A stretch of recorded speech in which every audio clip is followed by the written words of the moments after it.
Blake's Buzz Live. Buzz, buzz, buzz, buzz, buzz, buzz. It's Blake's Buzz Live. Buzz, buzz, buzz, buzz, buzz, buzz. It's Blake's Buzz Live. More, hate less, read comics. It's Blake's Buzz Live. Buzz, buzz, babies.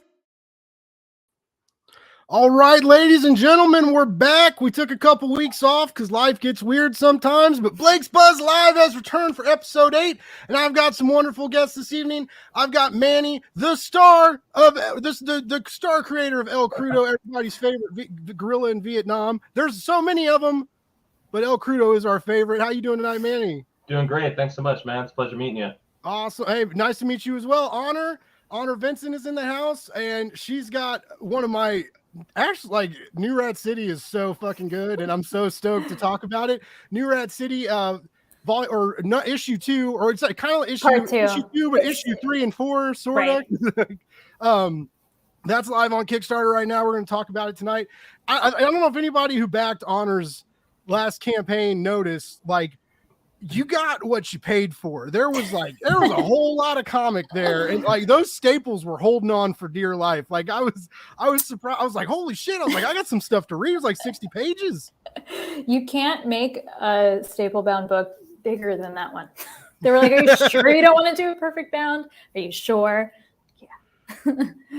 Okay, that's a good Kickstarter question to start off with. What's the benefits of doing that? Oh, because your last book was a perfect bound, and they're nice. I've noted that you don't have to deal with as much gutter loss, it seems like is that why you went that way? That was one of my reasons. The other one was I liked it would have been such a thin perfect bound that it would have kind of looked like nothing. So I decided just to go with the staple bound. It was kind of an arbitrary choice, honestly. But now I'm stuck with it because you can't do a perfect bound for the second one if the first one was staple bound. Oh, ridiculous. Your fans would riot. I know. That's all I see so much is people complaining, like when DC and Marvel change their spine looks for like sets. I don't really care. Like I get why it's a little irritating, but like I have a bunch of trades, I have a bunch of hardcovers, I have oversized hardcovers. So I'm not one that's going to like throw a big fit if like the spines don't match. And I fucking stack my books up on the floor. Like, it's not like you can't even see the spines. I have so many books. I need to buy, people keep giving me shit because I don't buy bookshelves anymore. I just keep buying books. And I'm like, look, if I buy a shelf, you're dipping into my comic book money. Like I only have so much to go around. It all goes to like, I got to feed the beast. Like I'm a big guy. I need food and I got to pay for all these Kickstarters I back. I can't buy fucking shelves. Give me a break. Like that's crazy. People should send you shelves instead of books. Get the memo. You heard it here, ladies and gentlemen. Send me some shelves. Help me protect my comics. Well, both of you, I'm so glad to I'm glad to be back. I missed the live show over the last couple weeks. It felt weird not doing it, like for seven weeks I was getting weird on Wednesday nights and then so we took a break and now we're back, and I'm actually glad that it's just a couple of you, because like I was a little nervous coming back, and like the last couple times I've had like 5 or 6 people, and it's fun, but it's, as a host, I have to be like, okay, like this person talks for a while, and then you got to kind of notice like when someone's not talking, and then I have to ask them a question, and it's basically being a live streamer is really hard, and my life is so hard. It's very hard and difficult to be the kind of nerd that I am, and so I'm glad this felt like a good, fun, easy go, like to get back into it. And also like Manny pointed out, your covers have the same vibes. Narrative wise, maybe not necessarily the same vibe, but I mean there's animals and there's commentary and there's weirdness in both your tales. I think it's going to be a good conversation tonight, and I'm just stoked to talk about both of your comics, which you're both very talented writers, and you have cool, unique books out there. And but in the green room before you popped in, Honor, I was kind of talking to Manny about like it seems that the Kickstarter jitters never go away, even after you do a few campaigns. Even like the seasoned Kickstarter vets I've talked to, there's always like everybody's kind of nervous, like everything could go wrong, nothing could go wrong, but like what's it's just this like kind of nervous feeling, and then you got to come and talk to like weirdos like me, right, and promote your book. Like you got to like get out there and do that stuff. So like, how's it going? Like, how are you guys feeling, Manny? How's the campaign going for issue 5? The campaign's fine. I'm more concerned about, anytime I publish new material, because I never know how it's going to hit. So like everybody liked EK 1, El Crudo 1 through 4. So, that's cool. But it's like, I'm not sure that they're still going to like EK 5, because it's like always different. So that's my main jitters. It's not so much, how the campaign goes. It's more of just like how the content's received, right? Because that's all I'm trying to do is try to share a story with people. We have a story. We're trying to make some crazy ape indie comics, and I never quite know how, because every issue is different, and I never quite know how it's going to hit. So I'm always not concerned, but that's always something on my head, in my mind. Well, you've got a whole new team now. Like you're with new creatives too. Like, is that nerve-wracking too? Even though, as I told you, like it's fucking beautiful. Like it's your art team and the new letterer. Like it's a very nice package, even though it's like full of, Vietnam, murdering and war and opium and everything else, but it's very pretty. Yeah. If you're going to write a story in the Vietnam War, there's some gnarly stuff that has to go along with that. But our first books, El Crudo 1 through 3 it was me and Zeros. I met Zeros on Craigslist, and we had formed a friendship, and we worked together for about 3 years to crank out those books. And then on El Crudo 4, I wanted to do like a bunch of different art styles because there was this like opium-induced dream sequence, and I wanted to explore different art styles. And so that actually introduced me to some different artists, which was pretty convenient because Zeros are like the artist on El Crudo 1 through 3. He's working in his passion is in like 3D modeling. So he does 3D art. So he's working in the gaming industry. So he didn't have the time. He's like, dude, I just can't do it anymore. I'm just too busy. And so, Andres Ponce, I've been working with Andres Ponce. He's done like Teenage Mutant Ninja Turtles, Transformers. He's got this new comic coming out with Dark Horse called The Ward. He's just absolutely crushing it on lines. And German Nobile, he's our color artist. His he used to work with Avatar Press a lot. He did like this 28 cover run with Avatar Press where he worked with writers like Alan Moore, Kieran Gillian. So we have a pretty good team. I've been working with German for about 3 years now on various, pinups and things like that. And Andres I've been working with for a couple of years. Rick Joseph, he's a letterer, and we've been working together since El Crudo 2. So he's been part of the team. Love working with Rick. The guy's like solid. I mean, letters to me are really important, So yeah, we got a great team. The book looks really good, and I'm excited to see what people will think because it's probably the most straight-laced, crazy orangutan in the Vietnam War book that we've written yet, and it's our 50th. So we'll see. I'm finally giving the people what they want. It took them five issues, but I'm finally getting there. Hey, man, I think you were already there. Okay, like I fully enjoyed the issues you sent me. It was super fun. I told everybody I felt like the biggest asshole because like you've popped into other live streams I've been on. Hadn't read your comic yet, and when I had this is funny, Honor. I tell Manny, I'm like, hey man, like, can I get like a PDF? And he's like, what? You haven't read El Crudo? And he was like, there's like a couple Blakes that back my campaign. I figured that was you. And I was like, no. I'm that asshole. I'm sorry. Well, because I don't want to dox your last name, So like, I just figured like you're the Blake, Like what other? I don't know any Blakes. I don't have any friends that are named Blake. I don't know what Blakes are buying my books, but there's another Blake out there. There's two Blakes out there that are buying my book, and I thought it was you, dude. I totally thought I'm interacting with you. I totally thought that we were on the same. Yeah. Anyway, cool, yeah. Man. I'm glad you read the books, man. I'm glad you liked them. No, yeah, they were really good. I was like, oh, damn it, man. But Hey, welcome to the party, bro. We've been chilling. We've been having a good time. Welcome to the Vietnam Opium Guerrilla Party. It's a party. It's a time, man. We don't mess around. It's violent and it's fun and it's wild and so I sentimentalism love in there. war movies, and your dialogue is so snappy and like pertinent to that genre, and it feels like every great war movie I've ever watched. You're right. It's just like fucking Platoon with a gorilla, and I love it. It's just wild.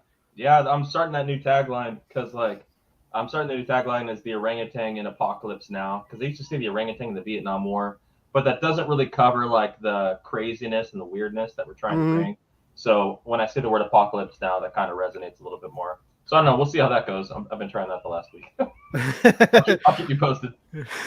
Shout out to friends in the chat. Ernest, thanks for showing up. Ignacio, is always good to see you.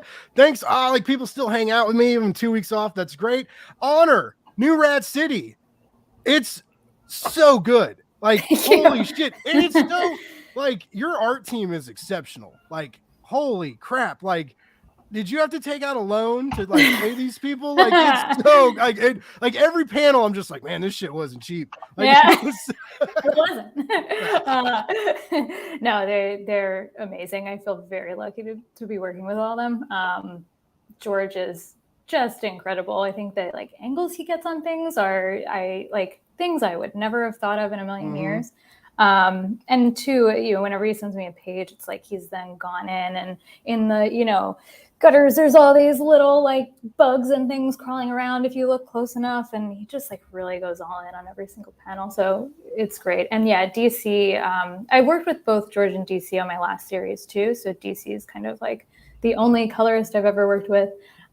He's my buddy, and George really kind of bailed me out actually on finishing up the last issue of Andraste before we printed that trade, and I wanted to work with him again. So I asked him if he was into this book, and he was like, yeah, why not? So that was great. And Lucas Gattoni too on the letters. I know you just said this, Manny, letters are also very important to me, and he's so good. Like he does so many fun, weird things again that I would have never thought of, just like kind of popping out the letters out of a bubble and fun. I don't know if I have a good sample page because it's from issue 4 is where he was really like getting crazy. But yeah, I love that run. Still look at this. All Lucas. Everything is freaking gorgeous. Yeah. Like, and I think I told you about this previously. Like when I was a kid, my dad he had a pest control company, and he used to basically he would let me he would give me like a spray can, and he would have me like go do the outside of the buildings, and he was like, do the outside, right? And then I got in trouble for doing that because like these chemicals are expensive. You're a child. Oh yeah. Also, I am young. I'm in God. Kindergarten, first grade times, and like he got mad at me because I would like waste a whole can of spray. I'd like see a bug and like spray it until it died. And he would get mad at me. He'd be like, you just spray it, it'll die. You don't have to sit there and empty the whole damn can. Like, I'm 5. Yeah, and I was like, I don't know what to do, man. And then I remember one time he was setting up, he had this fogger, right? And it's not like the new foggers that are like fancy. But he had this and it was like the pipe deal was duct taped on it, and it didn't have an on and off switch. Like as soon as you plug it in, it starts spraying, right?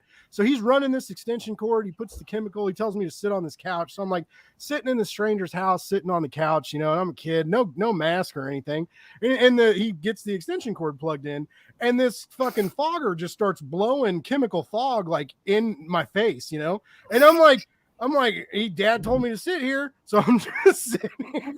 And my dad comes in with a gas mask and sees me in this foggy room, and he's like, "What the fuck are you doing in here? Get the fuck out of here!" And then the rest of the day, he's like, "Are you okay? Like, are you gonna be okay?" And I'm like, "I'm fine. What happened? I don't know what's going on." So yeah, and man, he used to do a lot of work like in some questionable neighborhoods, and so like I saw some weird shit. This old lady like bumped me with a cigarette one time and burned the shit out of my arm. The one time we walked in and these people weren't ready for us, and there was like bad kinds of pipes and powder like on a table and stuff, and they're all trying to like put this, because like who thinks that like, oh, the pest inspector is going to show up to our apartment complex with a fucking 5-year-old with a kindergartner, like, so yeah. Oh my But anyway, God. I have a soft spot for pest inspectors. So first of all, I would like a sitcom about your life with your father where he's played by William H. Macy, because I think that would just be like perfect. My dad too was a pest controller. He was more careful with me. I did go with him sometimes. I was never in the fog, and I was told to stay very far away from it. He had like a big, tank too with the spring on it, but his was in pretty good shape. But I remember that the smell of those chemicals was always kind of in the car, that like weird Swedish smell. Yeah. And yeah, I was told like, these are glue traps. They smell like peanut butter. Don't fucking touch them. And yeah, I had my Sweet 16 actually at a restaurant that he did. That was one of his stops for years and years. And he was always like, yeah, I know it's clean. Like, of course that's where you go. They were lovely people too. But yeah, I used to go sometimes with him when he couldn't find anybody to watch me. And I would go, sit and like do my homework at the pizza place while he did the back. And it was just like, yeah, that's fine. Well, so now the narrative's making a little more sense here, because it's a father-daughter deal, except I'm guessing your dad didn't get his leg chewed off by rats. No, because that's one of the would have been in the news, I think. Yeah, no, it didn't happen. So Manny, you've got to check out Honor's comic, dude. Like you both need to check out each other's comics, because they're both really fun and just fucking wild. But I did notice, and this is probably gonna be like the one smart thing I say all night, is that Honor in New Rat City, it's this really good sci-fi tale, but it's also like, especially with everything going on right now, right? Like the way that the future is controlled, and like the minutia that like everyone has to deal with, and like, like when your car breaks down, you only have 3 repairs left for the year, right? Or you run out of water and you can't take a shower after a hard day of work, and then the drones. I really like the drones and how you can like choose to like not be somewhere but still be somewhere, kind of. And so, not only do you have this odd, quirky pest inspector tale, which also just kind of has to do with like our planet and regulations and the future that we're indebting ourselves to because we can't take care of anything, right? And so you have like a lot of commentary, but it doesn't feel like forced. It's very smart, and it's very like chill and goes very like organic with the narrative. And like, did you like mean to do that, or do you kind of like insert stuff and you're like, oh, like I saw this on the news and I'm gonna put this in here, or were you just, is this the future you want, or is this the future you're scared of? Oh, it's the future I'm scared of. It's also kind of the future I half expect, which is I think why I've thought about it so much, and that's like where it's coming from. I have tried to write it, and I tried to write it in a few different forms before I actually wrote it as a comic, which is what it needed to be. So I've workshopped it a lot myself, which is, thank you for saying it doesn't feel like the commentary is like slapping you in the face, because I never want to do that. I don't know, nobody wants to read a lecture. But yeah, I think it's definitely coming from, I'm from New York, like, I think 5 generations on like through 1 grandparent. So it's like, I really care about this place, but I also don't see how it's going to make it through the next 100 years. Yeah. Ecologically. And that's terrifying. Like, I don't want it to be underwater and full of bugs, but like, how do I kind of work out those anxieties? I write about it. So that's kind of where it's coming from. It's a deep one. Now, before you got into comics, you were poetry and prose mostly, right? Yeah. Is that? Yeah. Are you an MFA weirdo like I am? No. Nope. No. You say you're not indebted to God for the rest of your life like I am. Lucky you. Shit, never mind. Show's over, folks. Sorry. I'm done now. Buy their comics. Now Don't go to college. No. No, I never did an MFA. I've taken a bunch of writing workshops though as an adult. Nice. My undergrad's in creative writing and journalism. Okay. Yeah, see, mine was too, and then I got like excited about it, and then I went to grad school, and then I was a fucking idiot because I was like partying and working in a bar and being a bouncer, and I was like, yes, max loan. I was like, give me that big check. And I would just go ape shit, and now I'm like, oh God, why did I do this? Oh no. But that's fine. We're not here to talk about. Well, I guess we are here to talk about dilapidated futures and the fall of society because both your comics deal with that. So I guess my fuck ups are a prime candidate to blend into that narrative. But Manny, you're dealing with the same deal too, man. You're, it's very much not a traditional anti-war piece because you have a walking, talking, murderous gorilla who loves opium and booze and loves barbecue but can't cook because he can't play with fire. That's so fucking genius, by the way. I love that scene. But you have I guess it's more visually with you, like, it's murder and chaos and dirty and scary, and like visually you're showcasing the Vietnam War, but like, is that tricky when you're scripting to not like be overbearing with like war is hell and it's like we don't want the, but it's never like that. It's like we know that, we feel that it's dangerous and it's terrifying, but does El Crudo help, like that character kind of help alleviate the like, beating your audience to death with an anti-war narrative? Yeah, there's a lot there that you mentioned. let me try to pull that together into a context that I could articulate. Sorry. No, you're good. So yeah, I wouldn't say that, like, if you've read the book and if you hear like an orangutan in Vietnam, you expect like tons of crazy violence. But I think in like 212 pages, I think there's only like maybe 15 pages of like gunshots and people actually getting killed. Right. So that's only like 10% of the book. So like the rest of it, it's kind of exploring just like different things. Right. I'm really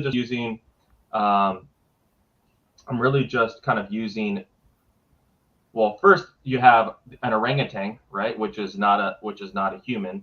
So that allows you to kind of explore things, and it's all based off of the internal monologue of an orangutan who's conditioned by the United States Marine Corps to believe certain things and to act in certain ways. So that's an interesting concept, right? In terms of how do we indoctrinate soldiers to perceive an us and a them, when from orangutan's perspective, there's really no us and them, right? It's like they're an orangutan, so they have no context of like maybe somebody from Vietnam might be somebody different from where the orangutan from, which is Sumatra. Anyway, we get into that a little bit. So like that dichotomy, or that us and them, has to be conditioned into them. That's something that we kind of explore, is that any perception of an us or us and them or tribalism, it's it's not necessarily natural, that it's actually conditioned. So that's like the main concept, and then you kind of put it within the Vietnam War, and the Vietnam War was like the craziest time in human history. Like, I don't know. I mean, there's crazier times. I'm not saying there's not crazier times, but it was pretty crazy time. It was out there, though. It was Don't weird. say stuff like that right now, because the Times will get ideas. And yeah, I'm sure. Well, don't jinx it, Manny. It's like there's that whole thing. Is like there's no laws. There's no rules in Vietnam, right? It was just kind of a country in a time of political flux and power. Crazy power dynamics. You had a country that was colonized for 100 years, and there's this huge crazy power struggle. So you kind of juxtapose it in that position, and that allows you to explore a lot of different things. And then I also kind of just like talking about other things, like substance abuse, for example. I think that's a big theme in our book.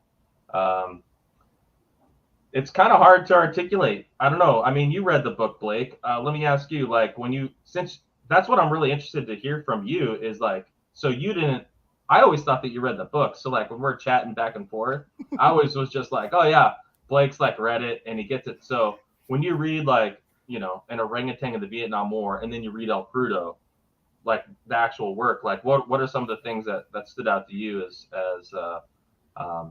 maybe unexpected, or that you thought about a little bit more than just a crazy ape in war killing people? Well, I didn't know that we were going to get so much exposition and narration from Crudo, which I dug. Again, I will congratulate you on your writing, because your exposition and your dialogue, like I said before, it's very snappy, it's very good, it flows very well. Your structure flows very well. Like each issue is done, like it's done so well. And I did not really, I guess, when I saw it, and again, I thought it was going to be like a mindless war machine, right? Like some Metal Gear Solid reject that was in a lab and escaped, and this unthinkable beast who is set to, like, murder, and then, but in reality, it's a soldier. It's an American soldier dealing with the trauma and the chaos that all the other soldiers deal with, except it's an orangutan, which is, and so that is very intriguing, because and I feel like a lot of your readers will, new readers will probably experience that same thing, of that like kind of shock value of like, wow, this isn't a beast, like it's something more.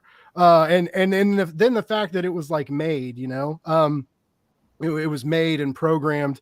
The tiny monkey that gets tortured, when he like, Otter's like, what the heck are we talking about?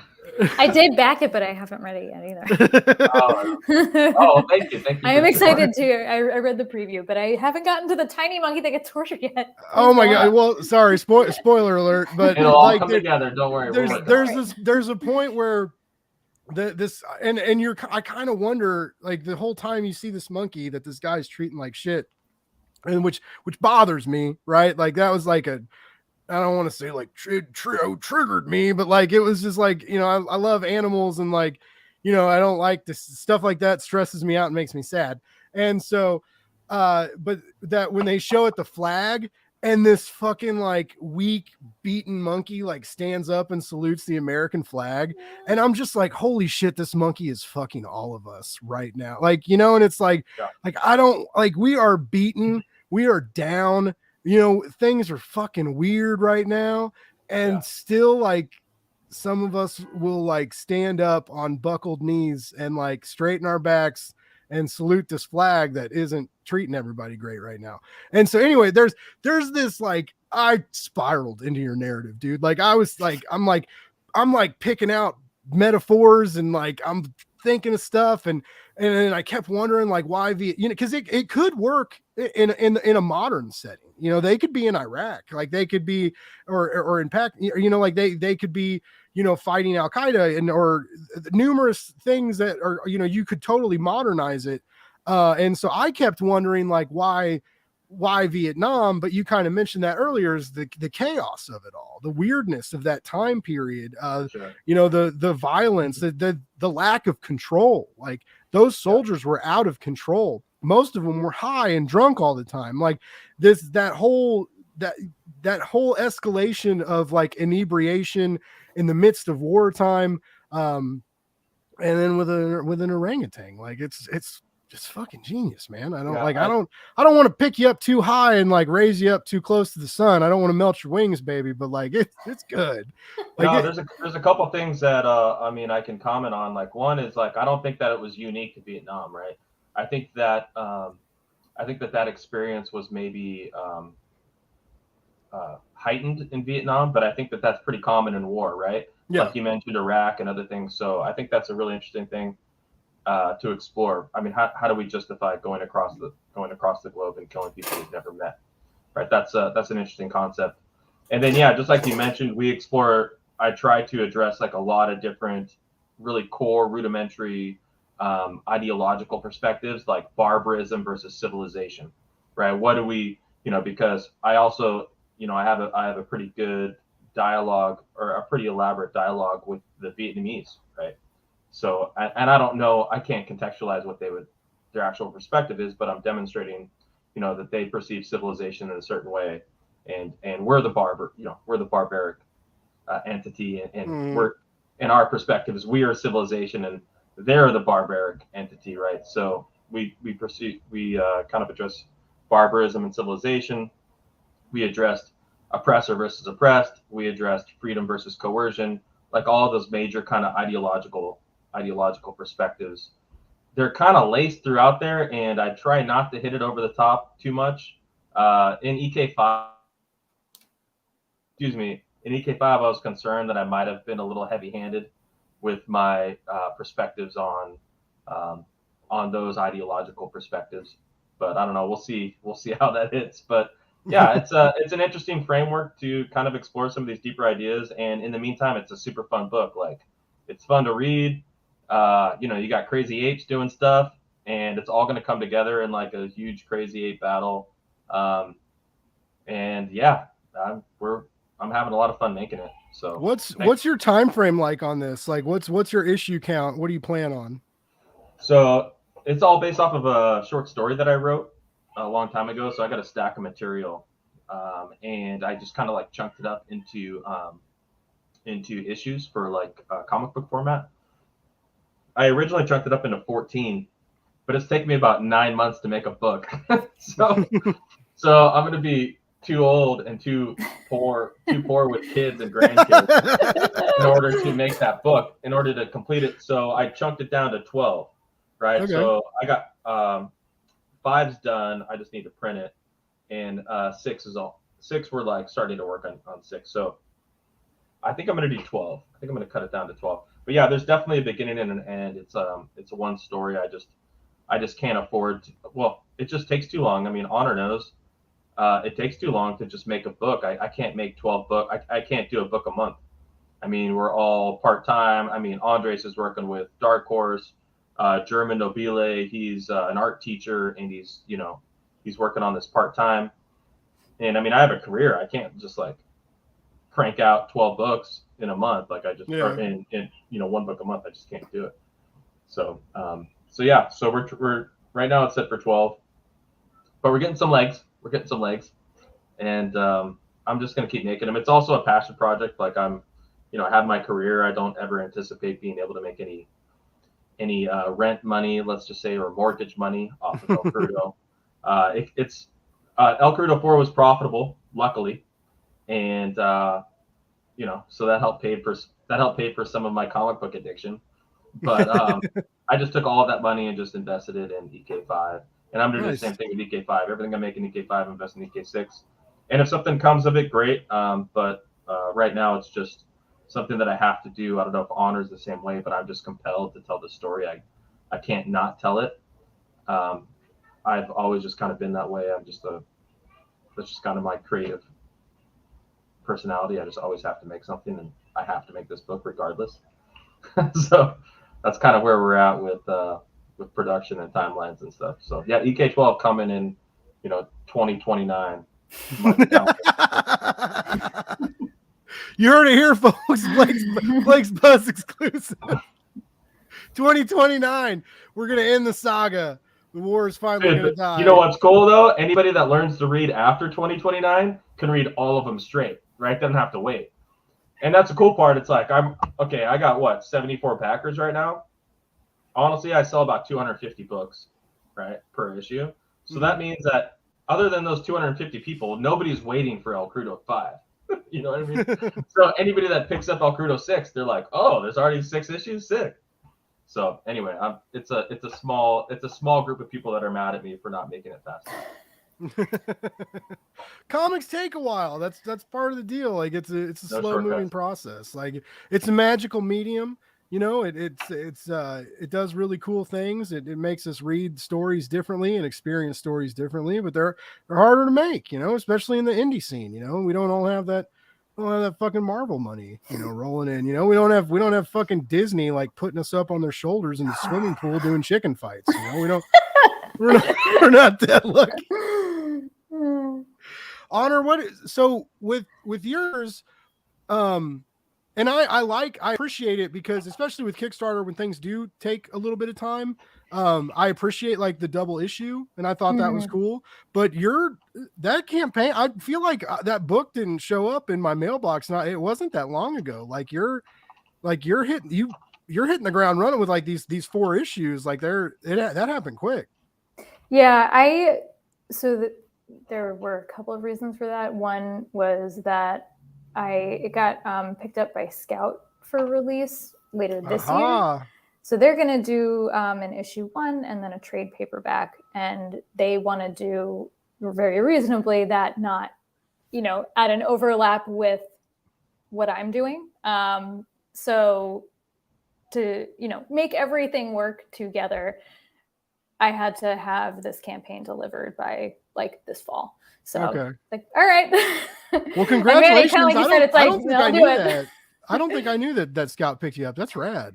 Yeah, I'm really excited. I love them. I only sent it to them because I was like, let me, these guys seem to really care about the books that they put out and care about what they're doing. And I know they're also all creators. Like that happens a lot, I think, in indie publishers, that they'll also, write and produce books themselves too, like the co-publishers, but they really know what it's like to kickstart stuff, and they do a really good job of it. So that was really exciting. But yeah, that kind of put a little bit of a time pressure on it. Speaking of time pressure, shout out to Ignacio for saying that 2029 isn't that far away. That's fucking gnarly. That's just like realizing that, like, I saw on the internet, like the Avengers is 10 years old today. I was like, oh my God. Crazy. Anyway, sorry, I didn't mean to interrupt you. So that's a Scout. You're a new Scout rock star. That's so cool. I have a question. All right. So we talked about with El Crudo about like, and we touched on it here too with like social commentary and these weird dark areas of history, whether they are in past, present, or future. But like, where did this idea come from of like these exterminators that aren't allowed to kill things anymore? Like not even roaches, man. You can't even kill roaches in this world, man. You gotta like take the roach and like put it in a safe place. They have this weird dog park for rats that's so full, overrun, that the rats like will eat each other and suffocate each other because they're just stacked on top of each other, right? And then it's such this world, this new New York, right? Is so fucking crazy, and it's illustrated so well. Like everything sounds crazy, but then when you read the comic, you see it, right? And it's so the art is so detailed and full in every panel, and it makes everything so like easily imaginable, and it's like maybe that's not far off, and it's just so easy to like relate to and go with. And so like, where did that idea come from of like a pest inspector that can't kill? Yeah, so when I was where the original story came from was this kid who is puttering around in Manhattan on the day before they blow the seawalls in 83. So they've put up these seawalls to protect the island, and he does what kids do and goes wandering around and winds up getting caught in it. Goes up, tells his grandma, yeah, I'm going to leave with you later, and then doesn't. So that was like the original idea for the story. So I had kind of the world settled, but he wasn't the right protagonist for it. And I was thinking, like, who's somebody who would see every corner of this world that is, if you move humans out of a city, but you still have food and, wildlife and stuff somewhere, the rats are going to fill in the spaces and the roaches and the birds. So it kind of developed from there into like, what would, New York half abandoned with the pests turned up to 11 look like, and what would kind of the priors be for that? Like, if, people were still living here and you were still allowed to kill things, we probably would have, figured out a way to get rid of all of the animals, because it would be disgusting to live like that. And I love animals too, but nobody wants, to wade through rats on their way to work. So I think like the only thing that kind of made sense there was you aren't allowed to kill things because of the animal rights laws that would be in place. And that feels to me like a direction we might go at this point, where there's in the UK, they just recognized that I think like octopods and squids are sentient beings. Like they have consciousness, they feel pain, they respond to painkillers, and it was like something else. There was another element in there. And like that's a precursor to having laws that protect them. And I think there are laws about apes too, that they have more protections than other animals because they're there was a to famous us. court case in Buenos Aires about an orangutan being imprisoned, and it was like a involuntary imprisonment case or kidnapping case, and that was in Argentina, and it was like an orangutan in a zoo. So that was about 5-6 years ago. So I'll have to find that link for you.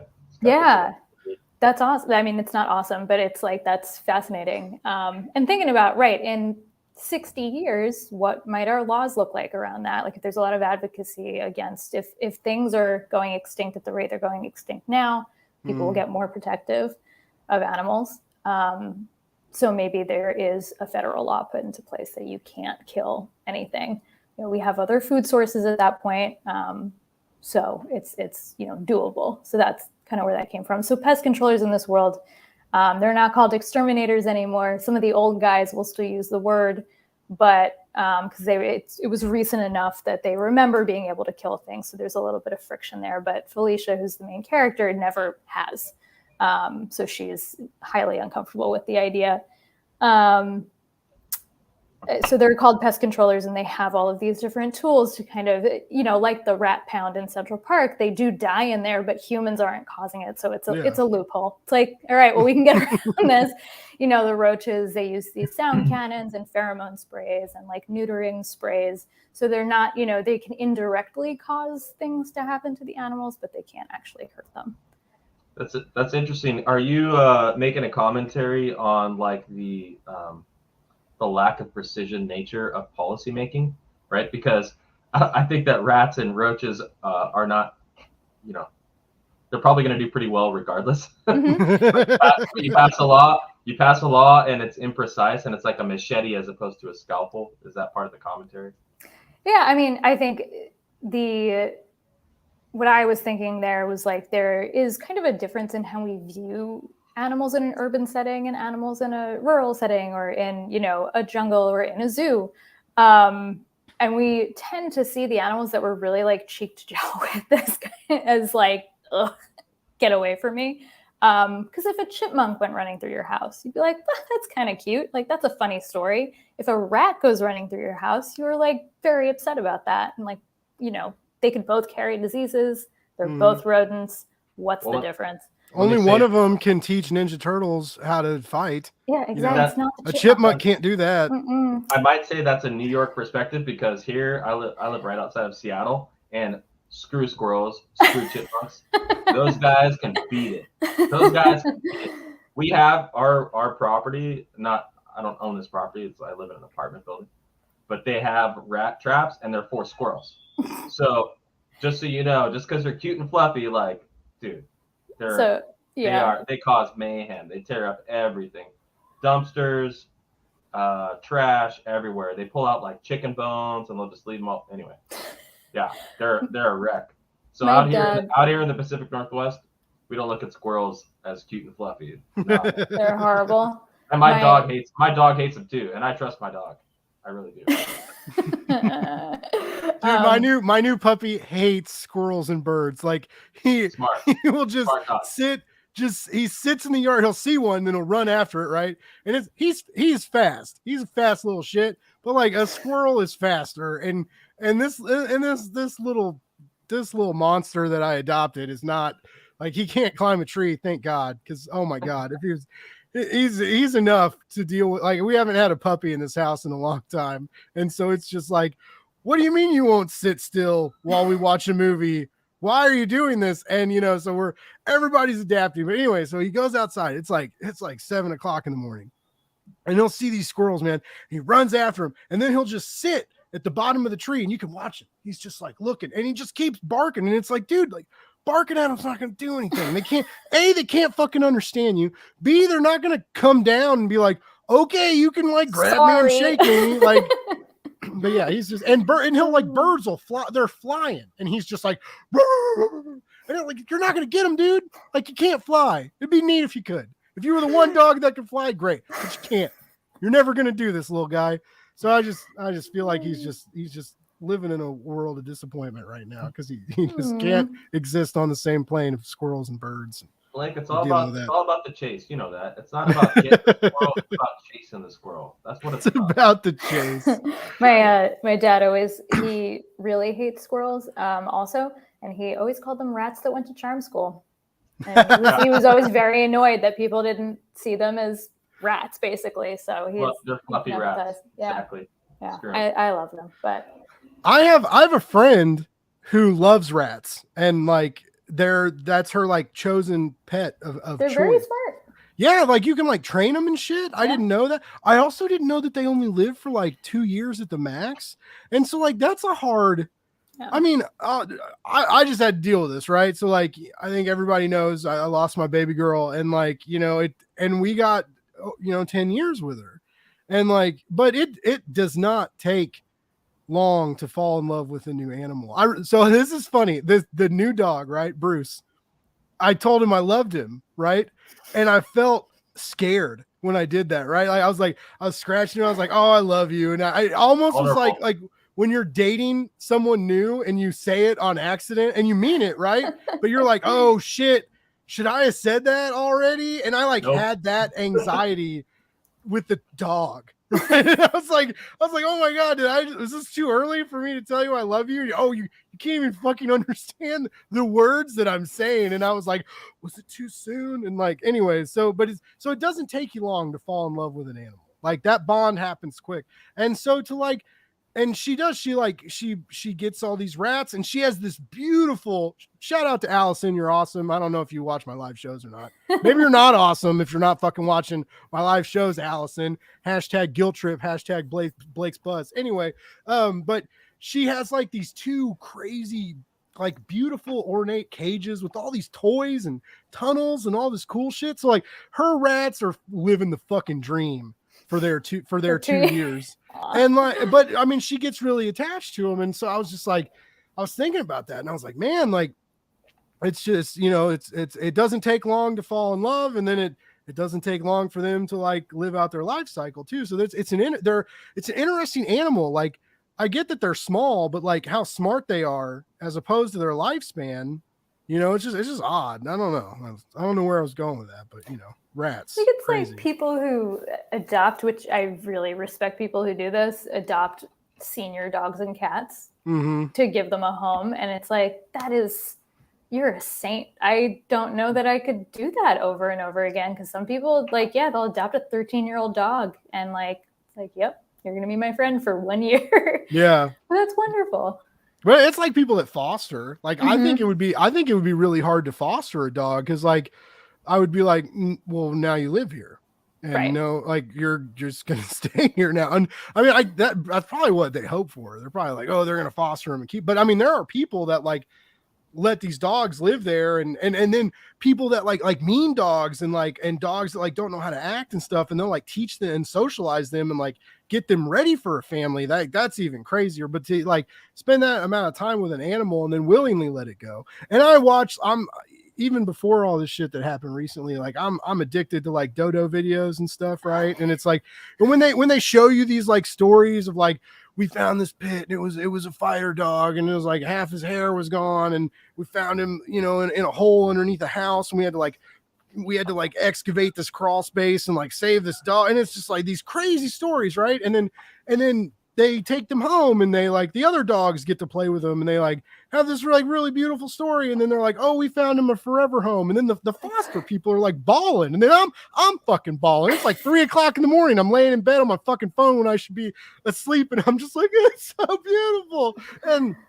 But I think it's great that people out there do that, but I don't know if I could do that. Like I'm clingy, I guess. It has to be a totally selfless act, right? Because you're bringing in animals that are not going to benefit your life a lot of times, and you're just trying to make their lives a little bit better because you recognize that suffering and pain and discomfort and all these things is not a uniquely human thing. Like, a lot of other organisms experience that in different ways. Probably all of them. So yeah, it has to be a totally selfless act. Yeah, hats off to those people. I mean, bringing in those challenging animals into your home, and like you mentioned, like developing emotional attachments for a short period of time when you know they're going down. Like that's hard. That's hard on you, but like you're accepting that pain because you're giving that love. Because I think love is felt universally across animals. At least I recognize that with my pets. Maybe not my fish, but my Yeah. dog. Oh, you don't my care. dogs You don't definitely. care about fish, you heartless bastard. Fish are the only animal I There's like. no drinking game on this podcast. We just It drink. should be while we every time podcast. somebody says something sad. Oh yeah, usually it's Blake's Buzz isn't that sad. It's usually, well, maybe it is. I don't know. Like all we do is talk about Kickstarter, and Kickstarter seems to be like a stressful clusterfuck to most people. So maybe it is. Maybe, do I just have the sad streaming show? Shit, I didn't know. Thanks, Honor. I'm gonna deal with that for a long time. No problem. Sorry, Blake's Buzz is sad. Everybody, we'll Just try and today. be happier. We'll try and be happier next week. We probably won't be. But we'll still come back though. But now both of you, I feel like both of you have had some things to say about animals, and both of your narratives are very animal intense. Like they're a centrifugal force in both of these narratives. So I mean, what are you guys like animal advocates? Are you PETA terrorists? Like where's the line that gets drawn? But I mean, I feel like for Don't worry, Honor. I got this one. I feel like there's a lot of love for our fluffy friends. Well, and that's how you guys tell these stories. I'm going to be interested to hear Honor's response to that. So for me, like I mentioned, civilization and barbarism. Every time I depict any like malicious act to an animal, because an animal is, innocent in some regard, right? At least within the the society and the war context. Yeah. I always portray that as barbarism, right? That is the most barbaric thing to inflict anything upon any innocent living being. I think is a pure act of barbarism and tragic. So I always perceive it as that every time I do mention it, because it comes up all the time, right? It comes up as in El Crudo 4 we do this dream sequence where he's actually captured by poachers and he's sold to the United States Marine Corps, right? So I perceive both of them as barbaric in that effort, right? And I kind of like throw this little joke in there that like the Marine Corps says that they're barbaric for poaching them, but the poachers say that the Marine Corps is barbaric for doing what they're doing anyway. It's kind of just like pointing fingers. But I always portray cruelty to animals as like the most it's just the most ridiculous thing, it's just the most ridiculous thing. And because of that, actually we have some orangutan activists. So we did was it last year? We did a fundraiser to adopt orangutans from the Borneo Orangutan. Oh, that's so cool. Society. Yeah, so we raised like $400 and we adopted 2 orphan orangutans, Big Proudfoot and Benjamin. So I get like quarterly updates on how they're doing. Oh, but, that's rad. That's great. But yeah, because their environment's definitely getting devastated through palm oil, the palm oil industry, palm oils and everything. So yeah, I'm a huge, I wouldn't say huge, but I do check labels. Palm oils and everything, it's so hard to get away from. So I can't say that I'm making an impact, but we did adopt a couple of orangutans. I'll probably do the same thing this summer. We did it last summer, so I'll probably do the same thing, try to adopt a couple of orangutans. I don't know if it's making any difference, but they're just like such special animals. I've always been, like orangutans always been my favorite animal, and it's pretty tragic what's happening to them. So that's my spiel, but I'd love to hear Honor's relationship with how she perceives animals. And yes, like rats. So Honor's narrative is very heavy on rats, pigeons, and cockroaches. Everybody's 3 favorite things. Like it's Pests. everyone loves Yeah. this, but yeah, like but you give them a voice and like remind people that they're living creatures that don't necessarily deserve the hatred and deserve the disgust and so like yeah, so let's switch it to you. Don't mind the heavy questions. You were like, I thought I was gonna come on, this was gonna be like a fun conversation. No, I mean, Manny, I totally agree with you about cruelty to animals being just the stupidest thing. Like it's just there's no reason. One of my favorite shows growing up was I can never remember the name of it. It's like Animal Precinct 911 or something, and it was about the like police that work with the ASPCA, like specifically like they are ASPCA cops, and they only investigate animal cruelty cases. And they are the most New York people you've ever heard. You should look them up on YouTube. Like there's a couple clips, and it's just this guy going around being like, "This is fucking ridiculous. Who would do this? What's wrong with you? Get the dog out of there! Like, come on!" And he like takes the animals away, and they rescue them and clean them up, and it's a lovely story. But that coupled with my dad dearly loves animals, and it was always really ironic to me that he was a pest controller, and it was because it's the job he could get, and that's what he did. And I always thought there was kind of an irony, and we have certain animals that are sacred to us depending on the culture that you come from, of like dogs and cats here, or certain kinds of birds, but not others. Like somebody can have a pet parrot but not a sparrow. Like why are some you have to have like at least $1,000 bird, right? The bird has to cost like $700 or more to be a respectable or it's not pet. worth it. Yeah. And like my husband's from Iowa. His mom always had chickens. They're adorable. They're like her pets. She names them, and many people eat those. It's like it's a weird. I think we human beings impose a lot of our ideas on the world to the detriment of other things that we share the world with, like a tale as old as time.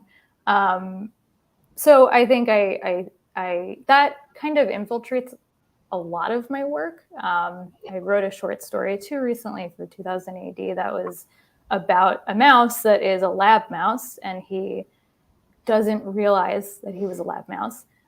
We are doing experiments right now on mice specifically to try to extend their lifespans. And some of those experimental studies are going pretty well. So they're called senolytics experiments, and they're doing all kinds of different things with the telomeres, which are like the little ends of part of your cells. I think it's the end of your DNA that it is kind of like the clock that ticks down on your DNA. It shortens as you get older. Right. So when it's gone, so is that cell. So if they can extend those, the cells can live on. They've done studies with like injecting young blood into old mice and like really cutting edge kind of sci-fi stuff. And I was thinking, like, what if we successfully make a mouse immortal, and then we all kill each other anyway, and the mouse lives on? Like, what would he do in thousands of years? And that's kind of where that story came from. And is this how Mouse Guard happens? It's Redwall. Yeah. Oh, Mouse Guard. But yeah, he kind of has these ideas, and he misses the hands that used to hold him, and he misses just really having anybody to talk to, because he's very smart now because he's lived for thousands of years. So he built a time machine and goes back and sees that it was a horrible lab where they were cutting into their heads and treating them horribly, and he decides, like, fuck them. I'm going to make sure all the other mice get the treatment I get, and we're gonna remake the world. And I think, yeah, like, your friend with her rats, like, that's great. And it proves like these are fairly arbitrary things that we have decided about these creatures based on feelings about them that we have. Yeah. And yeah, I mean, we treat livestock animals horrifically. Oh yeah. It's awful.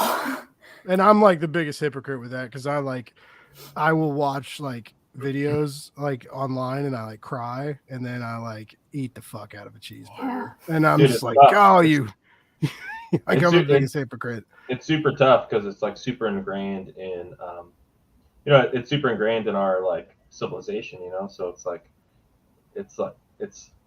it's a challenge. It's a real challenge. But yeah, I mean, obviously, it's grotesque what happens. But yeah, I mean, I'll eat a chicken Yeah. I had chicken for lunch, But yeah, I'm legally required to tell you that I'm a vegetarian right now. No, or my they'll kick me wife out. my wife is as well. Yeah. I mean, so anyway, yeah, It's it's a challenge. It's a challenge, Blake. I always notice that, like, on, because like I'm a single dude, right? So like I'm on like Tinder and stuff, and I like to cook, and I cook pretty good food, but I don't know anything about vegan meals, and vegetarian meals are a little bit easier, right? But like vegan, like, it ramps it up, and so like there's like a couple times where like I've like matched with people, and that's always been like my deal, like, oh, I'll cook you dinner, and then like you like cook her dinner, and she's like, oh wow, like you cooked me this dinner, and we had like this nice time, and then you get a match, and she's like, oh, I'm 100% vegan, da, da, da, da. And I'm like, what the fuck am I gonna, like, you just like my personality's okay, my sense of humor is decent, but like the food is like, I shine in the food, right? And it's just like sometimes that gets like just totally swept out from under me, and I have no idea what to do. And you should pick up, there's a really good vegan cookbook called the Moosewood Kitchen or Moosewood Cookbook. Check it out, because it's good stuff. Yeah, one of the best meals that I make is it's a vegan lentil soup. It's not vegan, it's just a lentil soup. You know what I mean? You know what I mean? But it tastes delicious. It's actually pretty amazing. It's like one of my favorite things to make. So yeah, It's not about the, and yeah, I'm a great vegetarian cook. Cheese is an issue. I do appreciate cheese. Yeah, like, like mac and cheese is good with some people. I do not appreciate vegan cheese. Because it's not cheese, sir. It's why. It's not fucking It's canola oil and salt, which is not good. I shouldn't eat canola oil and salt either. Yeah, it's a tough thing. We do have the benefit of like being able to what is the word? Kind of like perceive ourselves and like judge our own thoughts and stuff. So yeah, so like it's totally irrational to eat tons of beef, but it's still good, It's a challenge. So good. And it's sorry, Honor, but it's so good. Dude, I feel bad for you, Blake, Matt. You're in Kansas City, dude. I'm fine. Kansas City barbecue. You're doing Kansas City barbecue, and you're trying to go. Yeah, dude, you don't have a chance. Like, what you can't am I do gonna that. Do? Like, it's against the fucking rules, man. He'll starve. Just torture, man. Here, this is a good question, which and I know Manny, at the, some people, say what you want to say, but there's not everybody on Indiegogo is bad, and like I know Manny's done some Indiegogo stuff. Honor, you're on Kickstarter. Zoop is gaining popularity right now. Like everybody wants to do the Zoop, and with these changes that we heard, which haven't taken place, right? Like it was like there was this announcement, and now nothing's really happened. And I kind of wonder if that's starting to change, because we are seeing like alternate crowdfunding entities pop up and willing to like cater to artists and creators in big ways. But like, what have you guys thought about bailing on the Kickstarter train? Or is that, I mean, and like you're already dealing with enough, right? Like we're gonna like put our heart and souls and all our money into this stuff, and we're gonna release it, and then, but like, what do you do? Like Manny, you put out 4 issues on Kickstarter. Honor, you did the first half of your new comic. Like, I mean, I feel like jumping ship it's gonna hurt. It's gonna hurt your sales. You're gonna have to work harder, and crowdfunding, you're already working real fucking hard. So like, what are your guys' thoughts on that? Yeah, I mean, so I haven't used Indiegogo before, so I haven't actually made that switch. So I'm curious, Manny, like how that went for you. I'm sticking with Kickstarter so far. I mean, I saw that news and it was like, no, don't do it. But I do think there's like, not to two sides it, but like if they had turned around and said, okay, well, we're mandatory making all of your stuff into NFTs and like we're gonna sell it on OpenSea, then yes, like I would have like goodbye. But what they were saying, and I think it kind of got caught up, like blockchain stuff and cryptocurrency and NFTs, like they're all linked together, but they are different from each other. And like NFTs have kind of given everything else cooties. And that sucks because there are interesting applications of blockchain technology and like Twitter runs on it and everyone's complaining. I found that really funny. It's like everyone's complaining. I didn't know that because it's a storage. It's a storage deal, right? Security protocol. It's like it's used for all kinds of things, and it is actually like in many ways more energy efficient than like other ways of doing things. So that's like one aspect of it. That's like, all right, if they're using it for that and they're using it for trust and safety, I don't have a problem with that. That's fine. But if it was kind of like a wait and see. Like, oh no, are they going to fully jump into this? So yeah, I love Kickstarter. I think there's like a really wonderful group of people who back Kickstarter comics and look for like use it as a comics vendor, which is so cool. Yeah. It's really nice to actually get to talk to people like during this whole shitstorm of the past couple of years. Like it's nice to have a way to message people who buy your stuff, not just have it like on Comixology. Like, here you go. I'm completely divorced from this now. But yeah, I'm thinking about maybe putting out the book that I had put out in 2020, the past issues and then future issues on a paid Substack and kind of releasing them digitally Andraste? That way. Yeah. Side note, I just read that today. Fucking hilarious. It's so good. Oh my god. So good. I wanted to like talk about it, but like I didn't like, I don't know. Like I was real worried. First of all, you were like, okay. Sorry to like if this is embarrassing, but like when I backed New Rat City and you sent me a Kickstarter package, you wrote me a really nice note and you were like, Blake's Buzz is really cool. Please keep doing it. Here's Andraste. I hope you like it. And I was like, holy shit! Like that shit still freaks me out. Like when like creators do nice stuff and I know like I work for creators too, and I know like I help you guys out a little bit, but I mean like.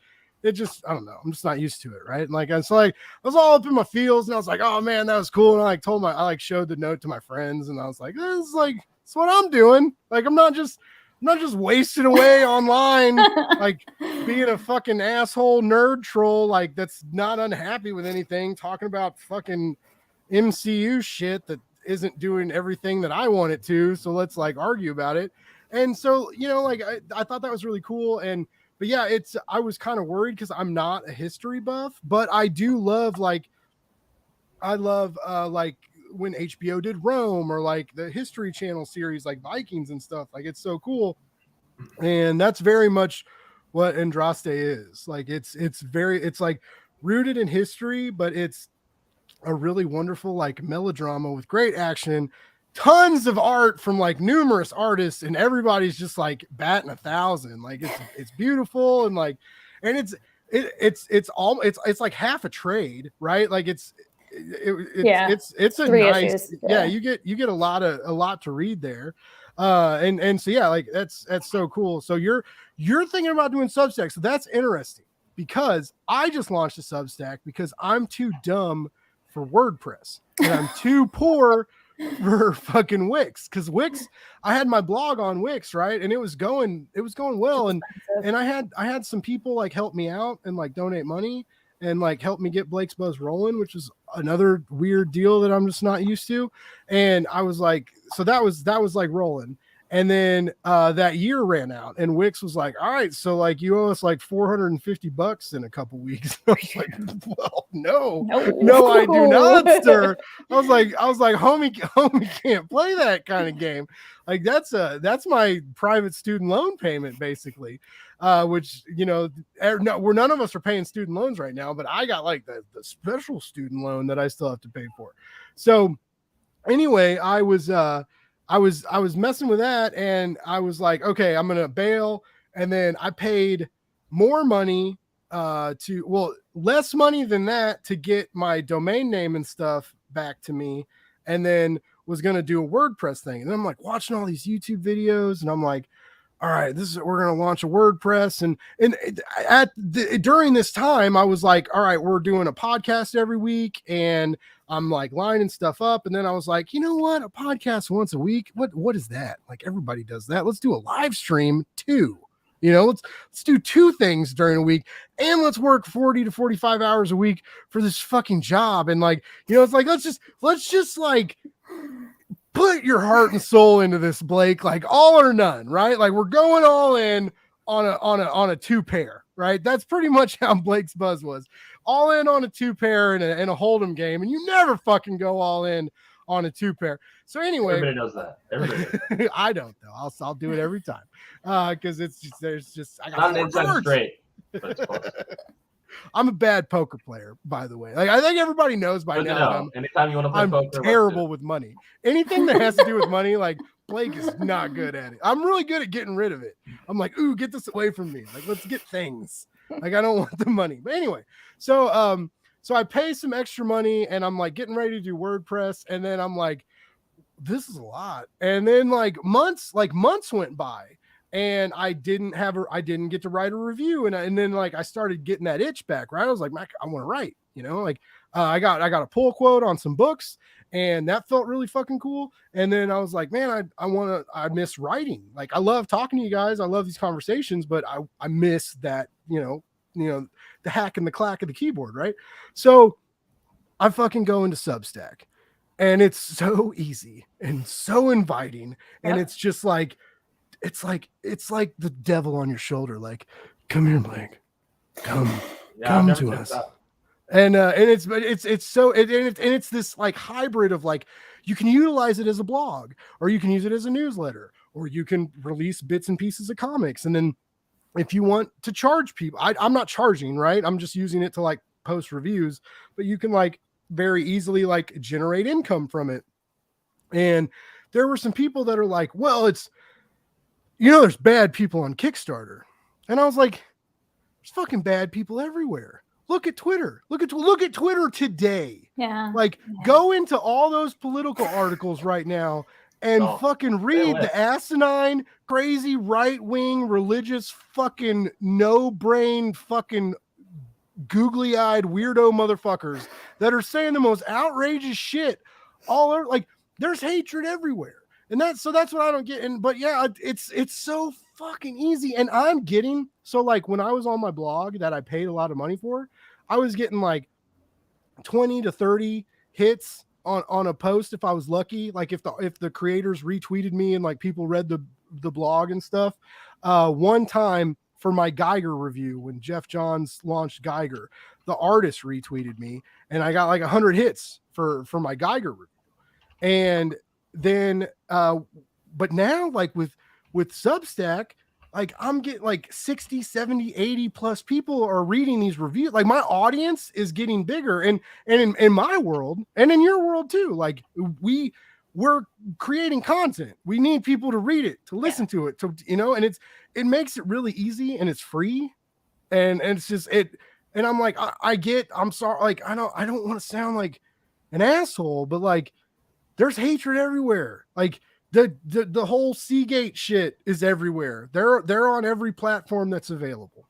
There's Nazis on every platform that's available. Like, that's the bad thing about freedom of speech is like some of us just want to talk about fun nerd shit and some of us want to say real terrible shit. And everybody will cater to that if you have an audience, right? Because like they want and assholes will listen. And so anyway, Substack is dope. The super funny part is when I see, so I'm on Twitter, right? Like I'm on Indie Comics Twitter. I'll see people get super butthurt and like be like, oh my gosh, like how can somebody say something like this? It's like, dude, you're getting trolled, man. Like it's like this loud minority, 1, 2, 20, 30, 40, 100 people on this, how many billions of people platform. And you're getting trolled, man. It like honestly, I feel the same way with you, Blake. It's like, you can't think about the platform because there's all sorts of people on all sorts of platforms. And if you're getting like heated and like upset about stuff, dude, you're getting trolled, man. Just like Yeah. ignore it. Just don't like ignore it. Close that browser window. Like, yeah, just don't even look at it. Like, you know how much stuff I just scroll. Like, so my timeline's pretty chill, right? Because, you know, I follow certain things and then I don't follow other certain things. My timeline's pretty chill. But dude, sometimes I'll see something and I just scroll by it. I don't even, you know, why even engage in that? And I kind of felt that same way about when I went to Indiegogo too. It's like when I looked at Indiegogo, like, yeah, there's a lot of comics on there that I wouldn't necessarily buy or put my money on. But it's also, there's people on Indie, so not everybody's on Twitter. Yeah. You know what I mean? There's people on that go through Indiegogo that have never been on Twitter. Yeah. And it'd be weird for me to say, like, I don't want to. So for me, I'm trying to, you know, make sure that El Crudo is available to anybody that's interested. Like, that's my job, right? Like, I have a team of artists. They're crushing it. Like, everybody's doing an amazing job. So my job is to make sure to get the word out, right? To make sure that that it's available. And like, I can't use Twitter as a lens to decide, like, because there's people that supported my book that have no idea about anything that's going on. Like, on Indiegogo, I reached like something like 54 different backers, and I know 12 of them, but like the other 40 whatever, they have no idea about anything that's going on, right? In like our social media, like turbulent environment that I just try to stay away from. So I can't really draw those lines and say that, you know, this is the right platform for me or this isn't the right platform for me because of these certain things that I see. Because, I mean, honestly, like, that's not really how the world works. I put my books up in stores. I'm in like 25 different stores. You know what I mean? Like we're there. Like, I'm not like patrolling who buys my books and who doesn't buy my books. Like, or who you're next to. Yeah. Or who I'm next to. I put my book up in the E section because I'm El Crudo, right? Or in the indie comic section, right? I'll let the cards, and I'll let my writing do my talking for me. And I'm not going to like say that our books has any perspective based off of which platform it's available on. I don't think that. I think my writing speaks for itself, and I think the content of our work speaks for itself, and I think that our integrity speaks for itself. I mean, Yeah. I don't. If you've noticed, I've never said anything ill about anything, or that's just not what we're about. So No, you're way smarter on social media than I am, because I'm still I'm still learning. Like, someone told me a while back, like when I was like starting to gain a following, and they were like, you know, like there are now thousands of people that are seeing everything that you put out there. So like, maybe don't put everything. And I'm still learning that, you know. I don't. And when I'm there to meet cool people. If you're cool with me and you don't like talk trash and you want to talk indie comics, I'm down. But if you start pulling on all this other stuff, like that has nothing to do with me. Like, read the book. Like, I have political socioeconomic commentary through the roof in El Crudo 1 through 5. If you can't parse through those lines, well then, like, what's the point? Like, I'm writing a book about that. So yeah, you know, Yeah. that's what the book is. So keep me out of social media. It's not. Also, one good thing that Indiegogo does that none of these other crowdfunding platforms do is, after your campaign, if you guys have like extra issues, right? If you have other stuff, your campaign can stay open and act as like an online store.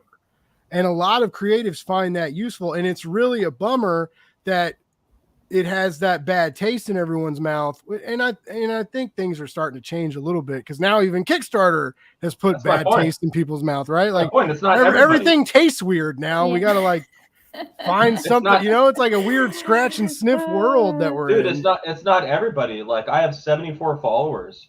I have 74 backers on Kickstarter. I bet you 12 of them are from Twitter. I bet you 12.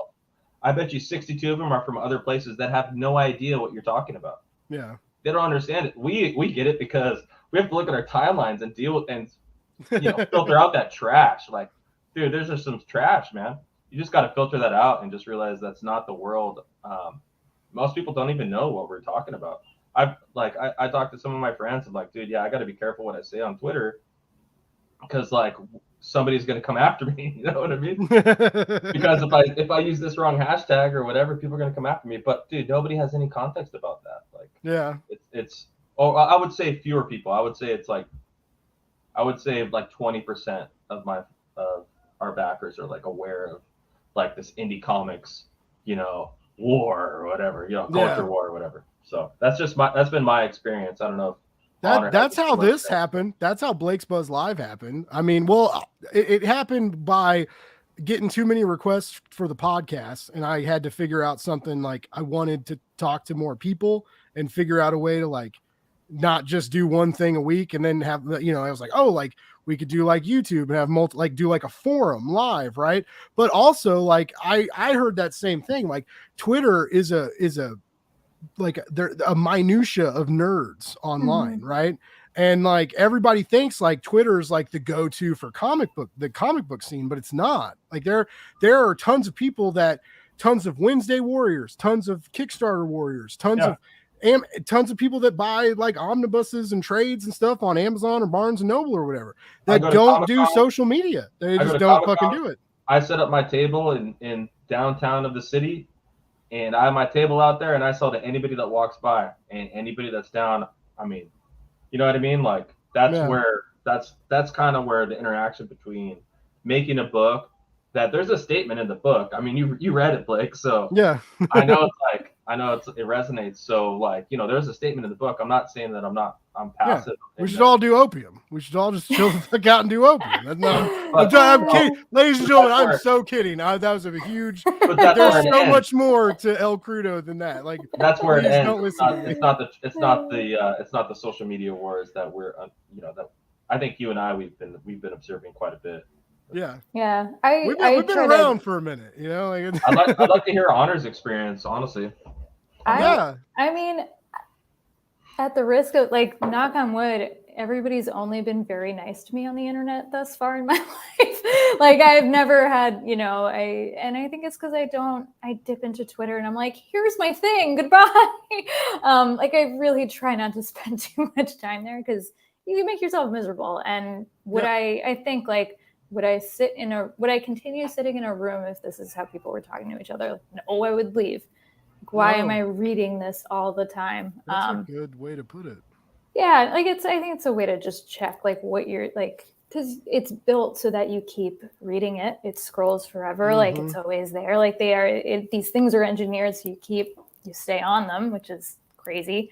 But yeah, I try to have like some presence on everything, but I try not to spend too much time because I want to do this is too why I have trouble, I think, marketing things and why I really appreciate being able to come on this live stream, because I'd rather talk about stuff myself than, make a schedule of posts and post things and like be responsible for watching I'm just not interested in doing that.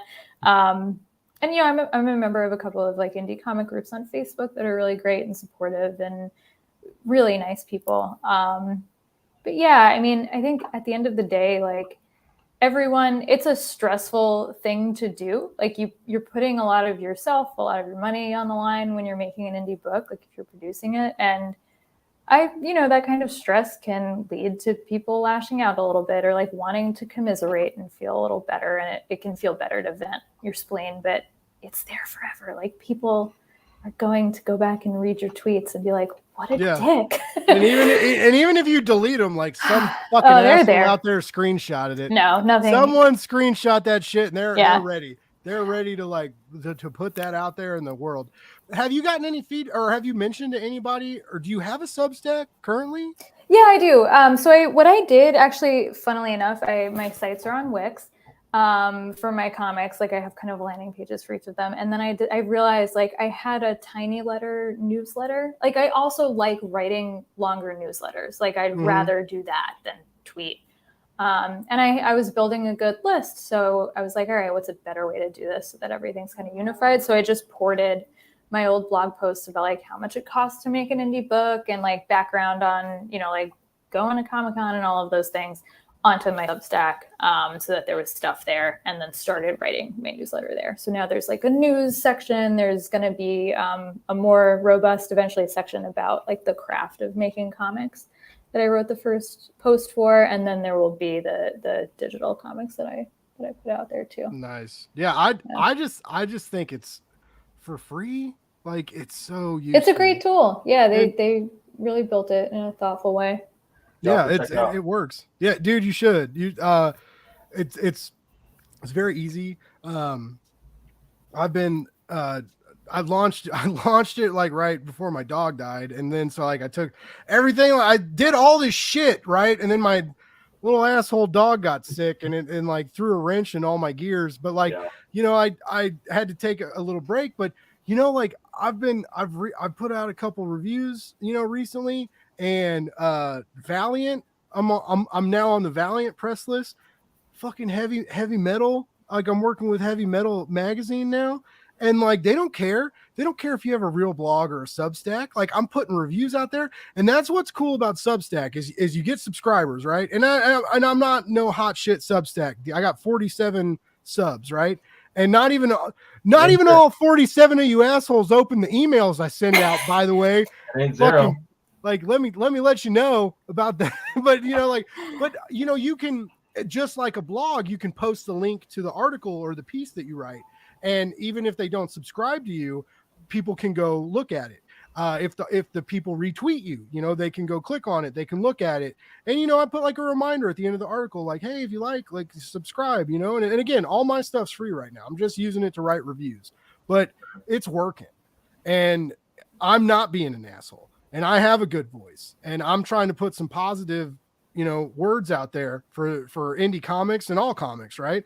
And it's working for me, and it's easier, and it's helping me, spread the good news, basically. I'm like Christ's little weirdo apostle. Like, that's I was raised Catholic, sorry, but I'm out there spreading the good news. I hope that's how it goes. I mean, and I don't know, maybe it's just my timeline, but I definitely see things moving in a good direction of just like, less drama, more content. I mean, that's like your shirt, right? Or that's your tagline, right? Oh yeah, love more, hate less, read content. Right, which is thing, right? Which is less drama, more content. It's like the same thing. But unfortunately, that hate drives the sales, and yeah, it's a crazy thing. I know that if I used like one hashtag, that I could like double my sales. Isn't that a weird thing to know? So yeah, I'm glad you're doing that, man. Keep it positive, and let's hope that we have an indie comics revolution where everybody's chill. Nobody care, everybody's chill. Nobody's trying to do anything, and they're just trying to tell their crazy story, right? I mean, and that's what I include. Like, every time I send out a comic book, I have like this little insert that I say, which is like, hey, thanks for supporting. And I mentioned that we are in like a platinum age of comics, right? So like people can get together from all over the world. Like that's a horrible thing to say, because the artists that I work with in Argentina, the artists that I work with in Spain, in Canada, in Brazil, all over the world, San Diego, I'm in Seattle, like all over the world, like we come together and we like piece this thing together as a team, and we can make like the coolest, for us, we think it's super cool. And that's just this is a great time to live in for indie comics. And the fact that there's, any negativity around it, I think is ridiculous. So yeah, let's keep the positivity train going, Blake. I'm all about it. Like, let's be positive. Let's talk about things we love. And if there's things that we don't love or we don't like, you don't have to talk about them. I'll focus on the things that I do like. Unless it's animal cruelty, because then we're going to talk about it. But that's in my book. But I'm not going to post it. Right. Honor's been having a chat with one of our listeners. What is this Recurse Center? What's that? That is my day job. And I've been working there for about 8 years. I don't want to dox you. Oh no, it's fine. I have my so Honor Vincent's my pen name. My legal name is literally Rachel Petticat. My husband and I made up the last name when we got married. It is Pet A Cat. Oh shit. It's Dope. real. Our headstones will be like a real complete sentence that is also true about us. So it's like, that's what it is. So that's Awesome. that's my name. Thank you. So yeah, I've been working there for about 8 years. It's kind of like a writer's or an artist's retreat, but for computer programmers. So people who've been programming for a long time and maybe want to do something creative, they're like burnt out from work. They don't want to, you know, get a job right away after like leaving another job, or they're coming out of school and they want to take some time. They come to a retreat with like about 50 other programmers who are just working on whatever they want. So people have like written programming languages, they make games, they make art, they learn stuff. It's really cool. It is based, now I'm like going into the pitch for this, sorry. It's so ingrained. But it's based on a really interesting educational pedagogy called unschooling that is about letting people follow their own interests and their own intrinsic motivations rather than trying to like coerce them into learning something that because you think it's the right way to learn that thing, and really letting them be creative and have autonomy about what they learn. So that's where I work. We have social rules that McChicken Capital is referring to kind of make the place nice and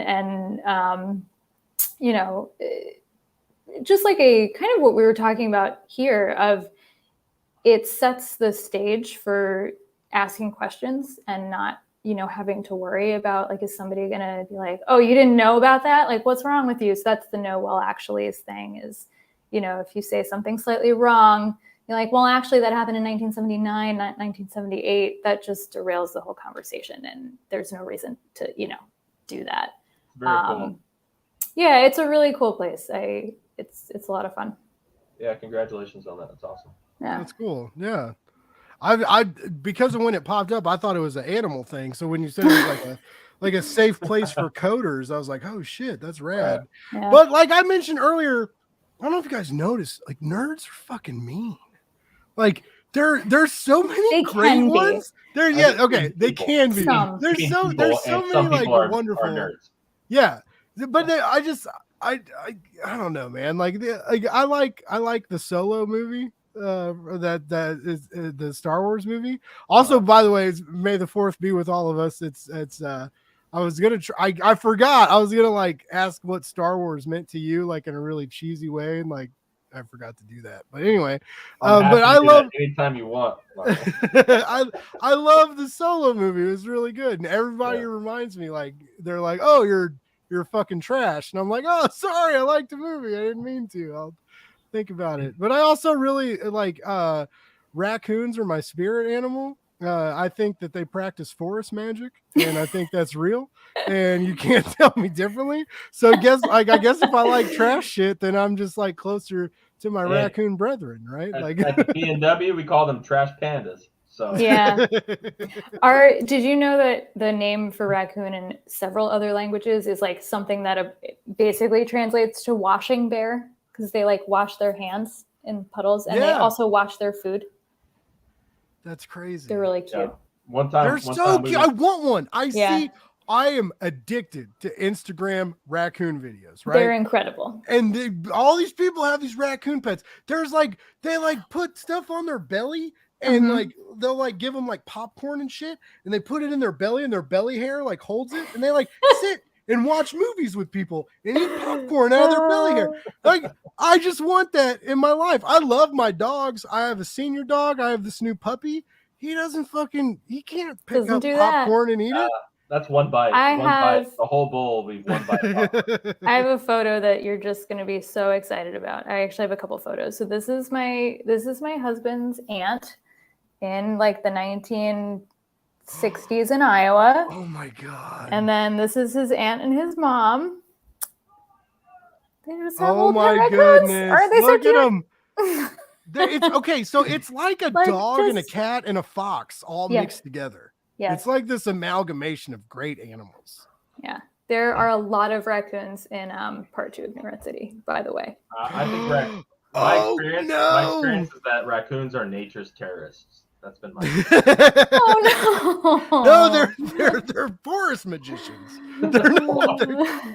I guess that's a barbarism versus civilization perspective. Depends on what side you're on. Yeah. I'm on the wrong It's like side. if some terrible person never ruined Harry Potter, but for forest animals. That's I'm on the wrong like side. there is a raccoon Hogwarts-esque like vacation spot. I know I just have these theories that feel right, guys, and it's just I'm pretty sure they're out there. Like Get a pet raccoon. Keep us posted, bro. Yeah, like, you should. I'm not I stopping would, you. but I I'm don't just know not how to gonna do get it. one. You have to like steal a baby from No, its you mom. don't. Like You that just have feels... to leave cat food out overnight. That's all you have to do. Yeah. It's real simple, Blake. Just dude, you can stay. I have a guest room. You can stay in my guest room. You can leave cat food overnight with a cage, and whatever you catch, man. Take it home with you. But you got an 80% chance. 2 nights, it'll be a raccoon. 2 nights, it'll be a raccoon. Oh man, So, you're welcome, one man. time. So I've had like 2 real like intense raccoon encounters in my life. I'm saying this like I was abducted by aliens. I've had 2 real intense raccoon encounters. The first time when my buddies and I all turned 21, we rented this cabin at Roaring River, Missouri, and we just drank an ungodly amount of alcohol for like 4 days, and we stayed at this cabin, and this raccoon was like, hey, because we were like barbecuing and stuff, and this raccoon kept showing up, so we fed this fucking thing a whole box of Twinkies. And we just kept giving it Twinkies, and it was so funny though. It would like, you know, we would open the Twinkies and like toss the Twinkie out, and it would break the Twinkie in half, and it would like his little ninja hands. It would dig the cream out, and it would eat the cream first, and it was the most adorable thing. And we're all fucking hammered college kids, right? And so we just kept throwing Twinkies out, and it kept coming closer, and it wouldn't let us touch it. It wouldn't let us pet it. But it eventually was like, we're all sitting around this fire in our camping chairs, and this raccoon is sitting in our bonfire circle, right? Yeah. Just because we kept giving it fucking Twinkies.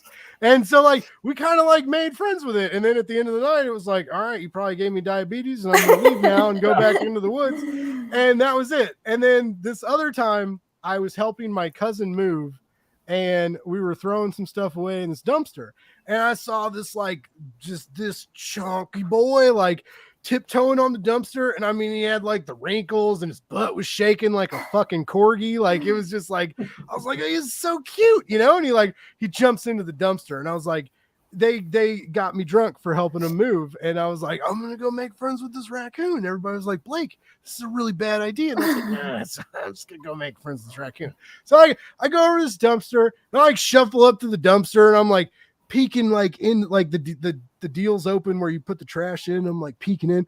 Dude, this motherfucker did not like me. It jumped up it almost got me. I like jumped back, but it like fangs bared, claws slashing, like it missed me. But I was like, all right, I guess you just can't make friends with a raccoon. Even like, I'm like, I respect you. Like, this guy, I couldn't communicate with this raccoon. Like, I respect you. I want to be your friend. Like, I'm not the regular human that you need to be scared of, sir. Like, let me feed you Twinkies and be on your level. But he didn't want time, bro. You didn't watch Dancing with Wolves? Like, it takes time. You know? Yeah. Like, you give him a little bit, you know what I mean? Like, you're just not going to become best friends with. This isn't Bambi, you know what I mean? Like, it's not Bambi. We didn't start this story by shooting a fucking deer in the mouth. He just gave his mother diabetes, maybe. You don't know. Yeah, don't feed raccoons Twinkies, bro. Hey, don't do that. I don't recommend that, man. Like, they like it. Yeah, they like it, but talk about a sugar high. It's like feeding a human cocaine. Like, I love it. Kind of, yeah. Like, just don't. Yeah. No. Or it's like feeding a raccoon Twinkies. It's like it's its own thing. Can you give a raccoon cocaine though? Like what is it? Is it no? Depends if it's cool or not. Like some raccoons are cool, some aren't. Some are squares. Listen up, Mr. Raccoon. Are you cool? Are you cool? Or you gonna be all right? You want to party? You want to party, raccoon? Aww. We don't have to do all of it, but it's all here. But you do though, because there can't be any left over. Never gonna leave. There's no such thing as leftover cocaine. What I've read about, at least in the book. Yeah, in the they talk about it in the Bible, like in the Last Supper and stuff. Yeah, like, in movies. I've never seen leftover cocaine in movies. Jesus turned salt into cocaine. No one ever talks about that. But that was a story in the Bible. It was the same night he did the water and the wine. They kept drinking the wine. They wanted to party a little harder. Jesus said, all right, I got you. All right. Now I'm going to have like PETA and the Christians coming at me now. PETA's going to be like, you gave sugar to a raccoon. And then the Christians are going to be like, you said Jesus did cocaine. This is what Blake's Buzz Live is like. My cousins, what we do. My cousin's from Fort Lauderdale. He knows his shit. He's not going to fuck around. Trust me. Yeah, Jesus had a cousin for Fort Lauderdale was my joke, but because Fort Lauderdale, I don't know if you ever heard about it. But that's your. I'm really looking forward to that new Kickstarter campaign of Jesus' cousin from Fort Lauderdale. Like, if you ever get burned out on Crudo, man, just take a break and do the comic book about Jesus' Fort Lauderdale cousin. My brother had. Have you read the Bible too? It's a great comic. It's ridiculous. It could be the Bible. You could do Bible 3. You could ask him if you could do a sequel. There's a group that keeps, so like I was raised Catholic and I went to private school. Like my dad made a promise to my mom's mom, who was very religious, that he would like put my sister and I through private school. And my dad, like at a time, like he was working like 3 jobs. He was the maintenance man at the private school we went to, because we got a cut on tuition because he worked there. And then he was working at a gas station and he was a bartender. So he had like 3 jobs to like make sure my sister and I could get this fucking private school education. That was a fucking joke. And like, cause it's like the same thing, except like if you skip school, they call your parents. Whereas at a public school, like they don't have time to call your parents because they have other shit to deal with. Right. And so, like I did this and yeah, I don't, it scarred you for life. Yeah. Well, yeah. I mean, it didn't scar me for life. It just, I'm a curious person, and I like to think I'm not an idiot. People listening to me right now may disagree with that because they're like, this dude just fucking hangs out and feeds Twinkies to raccoons and talks bullshit about comic books. There's more to me than meets the eye. I'm like a transformer. Okay, guys. So, but we get that. No, yeah, we get that. Don't be insecure about that. But there's this group, and I don't have the heart to like tell them how I feel, but they have like Bible comics, and they every other month they'll be like, hey, we have this, and I'm just like, I'm not touching that with a 6-foot pole. Sorry, buddy. Like, and I'm just like, I'm sorry. Like, I don't want to do Bible. I don't want to be the Bible comic guy. I don't want to be. It's okay. Dude, there's some rad stories in the Bible, dude. There's some rad stories well, in the Hebrew part of the Bible, that's where all the metal stuff is. That's where the really cool shit is. Before forgiveness kicked in, when it was all like, when you could like trade people for goats and fucking have human sacrifices and shit. Yeah, that was rad. You should be selective on which Bible comics you review, because honestly, there's some solid content in there. I'm pretty sure these aren't the comics that you guys are thinking that maybe I don't know. Yeah, maybe my reference is way off, but it was just an idea to be open to it, because like, dude, a Revelations comic, bro. Oh, okay. All right. So, biblically accurate angels. Yeah. But there's a lot of material there. I remember one of my buddies growing up, he was a Baptist and I was a Catholic, right? And so like they were a little more strict about stuff. And the Baptists are more strict than Catholics? Oh, dude, like, so as I was raised Catholic. I was confirmed Catholic. So as at private school, like we could have dances, right? And we could like dance with the girls and have like our school mixers and shit. Baptists had mixers, but they weren't allowed to dance because that's the devil's jive, baby. Oh, really? Like, man, dude, you start swinging hips, man. Ooh, no, sir. Do they just walk at each other? Like, what? They would have dinners. You would bring a date to like the gymnasium, and they would have like a band play music, but you couldn't dance to it. And they would have like a dinner deal, like a night of, and then they would all like eat dinner and then like, I guess bow like good day. And then like everybody would leave, but they weren't allowed to dance. So yeah, Baptists are a little intense. And, Yeah, well, I don't know. let's be clear. They're both good skills. Having dinner with a partner is a skill. Yes. And dancing with a partner is a different skill. So they both Neither have of which equal I'm value. good at, by the way. They Like, both have equal value to learn and part of socializing and growing up, and I approve of both of them. But I don't think one is more evil than the other. I mean, you can do. Oh, not evil, just strict. But yeah, but anyway, I don't know. I just feel also like you want to hear a real story. So like I mentioned, my dad was the janitor maintenance man at my. You've been lying to us this whole night. Yeah, no, I like his real story. He was never in a fog.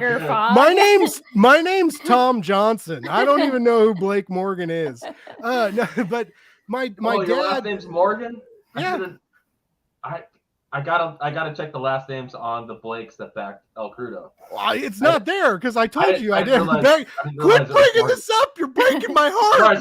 Sorry. I just learned your last. I had no idea. Okay, continue. No, I want to hear a real story. I want to hear a real Blake story. So my dad worked his pardon my French, my dad worked his cock in the dirt for this school that like didn't give a shit about him, and they treated him like an animal. And Honor, you made a joke earlier like that I was so young, like helping my dad do pest control stuff. Well, my dad used to have me and my friends hang out at the school in the summer, like when we're off. Like we're not at school anymore, but my dad would take us out to lunch every day. And if we like helped him because he just had too much work. Yeah. So we were very much like child labor laws get fucked because like he had me and like all my grade school friends like helping him. Like when I was a kid, I knew how to like strip and wax a gymnasium floor. I know how to do all this weird shit as a child. And then like, we used to steal my dad's cigarettes and smoke them, and he would like, and drink Mountain Dew. Like we would hide in our school's kitchen, like in the fridge. Like we would hide in the refrigerator because it had a ventilation system. We would like smoke cigarettes and pound Mountain Dew, and it was fucking like stupid. Anyway. So they treated my dad. You paved the way for kids. Yeah. Yeah. They treated my dad like dog shit. And there was one time, so with Catholics, you have to pay the school tuition, but you also have to pay the tithe to the church, which is like 7 to 10% of your income or whatever. Really? And so, yeah. So my parents I thought that was Mormon Church of Latter-day Saints. No, man, Catholics want the tithe too. 7 so get this shit. So do they like get your tax returns? Like how do they know? No, it's an honesty thing, but they kind of know what you make because like I don't know, like Jesus tells them or something. I don't know. And like he really cared about money, that guy. They love money. They love money so much. Like, and so there was a time where tuition was paid, but my parents were behind on bills and couldn't pay the church. So school was paid, church wasn't. So they hold your report card as a child. So I was really, really scared that I fucked up a math test. I'm in 7th grade, and my algebra teacher is an ex-nun who I later found out left the convent because she was a lesbian, because she had this roommate, right? As a kid, like we just thought it was a roommate. Mm-hmm. Later on, as I grew up, I found out that, they were together. So she left the convent because of all that. So she's already got like an axe to grind on the Catholic Church anyway. And so she, like, I asked, I'm like, hey, I'm like, her name was Miss Wirtz. And I was like, hey, Miss Wirtz, like, what did I get on my math test? I'm scared I fucked up. And I didn't say that because I didn't have a filthy mouth then. I was just like, I'm scared. I'm worried about. And she was like, what's on your report card? And I showed her the letter, and I was like, well, they held my report card because we didn't pay this money to the church. And she lost her shit. She grabs me by the wrist, drags me like at our school. The way I went to this school called Our Lady of Peace, and like the main floor was like kindergarten through 3rd grade. Upstairs was 4th grade through 6th grade. And then in the basement was the 7th and 8th graders. So like we're downstairs in the basement. She fucking grabs me by the wrist, drags me upstairs. We go into the office. She fucking takes this letter I showed her and like slams it on the counter. She's like, you give this boy his fucking report card. And I was like, dude, you are like the coolest chick ever right now. Yeah. Right. And I never liked her that much, right? Until that moment. Like that was like one of those like cool teacher moments where like I'll remember that forever. And they tried to lie to me. They were like, "Oh no, your parents like told us to set this aside." And she was like, "No, they did not. You get this boy his report card right now." And they showed me my report card. I found out I wasn't failing algebra. But that's when I noticed, I was like, "Oh, like this isn't about God, it's about money."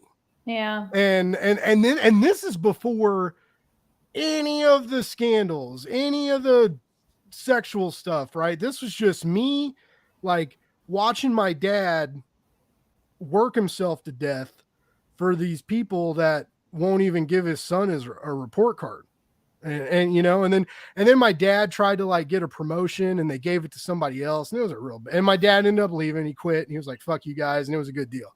But anyway, like I saw some weird like behind the scenes shit of the Catholic Church that a lot of people don't get to see. So I have some big issues with Christianity. So yeah, I'm sorry, like Blake's Buzz isn't going to review your Jesus comic. Like I'm just not going to do it. I'm sorry. I'm sorry. Blew it.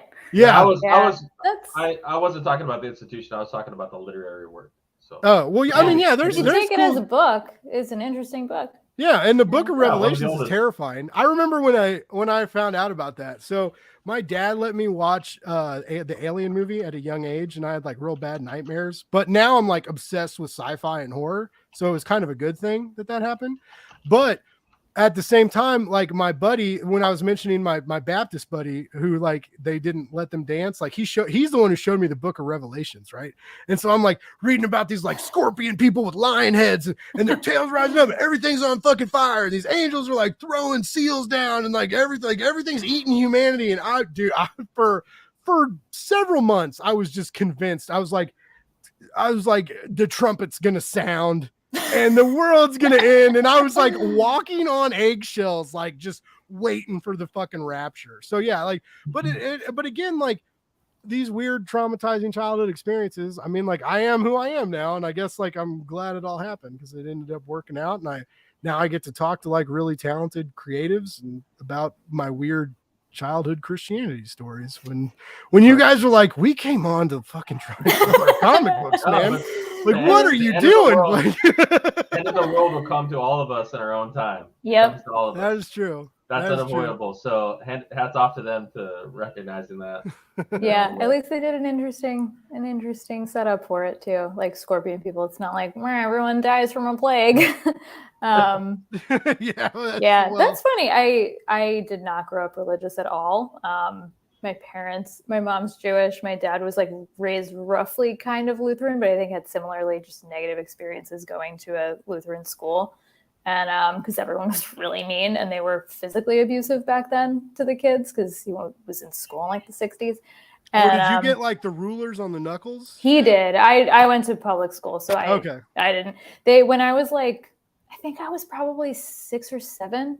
They're like, oh, my friends started going either to Hebrew school or Sunday school, and I started getting like kind of contact anxiety of like, well, everyone's doing this, like why am I not? What's going on? Why don't we go to any of these things? And I was asking my parents about it, and they were like, you don't want to start going to church or temple. It's boring. So they were like, all right, listen, it's like a thing that they do. Like there's lots of different activities you could do. So we're going to give you a choice. You can go to temple, you can go to church, or we could sign you up for baseball. And I was like, baseball. So that's how they fooled me into remaining agnostic-y, atheist-y for my entire life.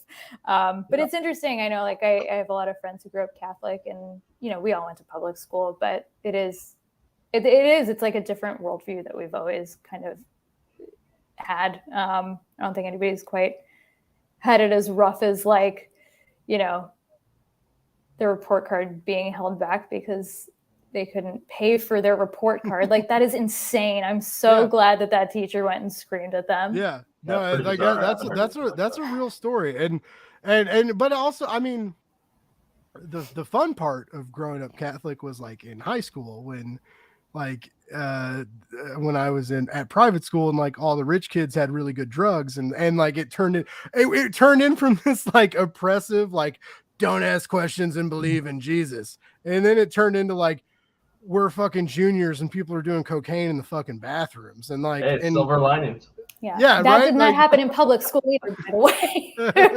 Yeah, that happened in our school too. Blesses and curses, right? Take the good with the bad. But yeah, so it's I had a weird upbringing, and yeah, I was scared of the rapture, and I was really scared of aliens, and then now I don't believe in anything. Well, actually, I still kind of believe in aliens. I don't know if I believe in aliens or I just kind of hope they're real, because I just feel like there's a whole lot of universe for just us, and we're not that fucking special. Like, I mean, xenomorphs. Xenomorphs, I'm like 50-50 on xenomorphs, but other than xenomorphs, yeah, aliens, probably. I mean, There's got to be bacteria somewhere, like at least a cell. Yeah. No one's gonna watch that movie of like the single cell bacteria that invades planet Earth. Yeah. There's a lot of probability out there. A lot of probability. I'd be shocked but I mean, yeah, are they here? I don't know. Oh yeah, I don't. Well, I feel like if they're smart, they would be like, I don't want to fuck with these weirdos. Like, there's too much drama on planet Earth. Like, we're gonna pass this one by, folks. Like, not that shit show. Yeah, just let them do all that. That's great. Give another 1,000 years. Hope the orangutans take over. Yeah, right. A thousand years, we'll get issue 12 of El Crudo, and that will prophesize the oncoming ape takeover of the world, and everything will be fine, just like the movies showed us. Because everything that happens on TV is true, guys. If you take anything from tonight, I want you to go to Kickstarter and back El Crudo, and I want you to pick up both issues of New Rat City. And if you can do an add-on for Andraste, I recommend you do that because it's very, very good. I don't know if Honor has extra ones. I do. But also just know that, like, the apes are going to take over, and these things were prophesized in Hollywood, and I believe in that. Prophesized Productions, man. Prophesized Productions. That's what we're claiming. It's all coming to fruition. Well, guys, I've kept you for 2 hours, and I apologize. And I know this usually I feel like most of my interviews like end well, but I also feel like most people that talk to me are like, I did not expect all this to happen. So, but the polite host, I think we all knew we got on this train how it was going to go, and I just want to say, Honor, it was a pleasure meeting you. Likewise, Mike, it was a pleasure talking with you. So thanks for putting this together, Blake. It was a pleasure. No, I had a blast talking. I had a blast talking to both of you, even though you made me bring up my traumatized childhood. No, but I want to go. That's all we got, man. That's all we got inside. It's ourselves. That's all we have. Good. Well, see, that makes me hopeful because like I do want to transition from press to actual. Like I do want to write. Like I miss writing stories, and I just haven't. I'm starting to get my writer itch back, and but I haven't got into like starting writing fiction again. And so I really want to make a comic one day, and that's why I talk to you guys, because I learn how to do stuff, and I steal all your ideas, and I go back and I watch these later, and I take notes, and all your good storytelling mechanics. I have like a really cool Google Doc, and I'm just putting little elements together for my ultimate Kickstarter premiere down the line. I'm just kidding. Well, I'll see you in court, Blake. It's gonna be like class action lawsuit. Wait, like there's a velociraptor in Vietnam with a rat friend, and pretty much there's gonna be a velociraptor that travels back in time to Vietnam, and there's gonna be a rat that pulls a thorn out of the velociraptor's foot. Right? We've heard this story before, but I'm gonna blend it into different. We're gonna build a new narrative. But anyway, we're gonna go around the room. And I just want both of you to tell us where to find you, where's a good place to follow your creative endeavors. And I want everybody to know, because you're both real awesome. You're both real talented.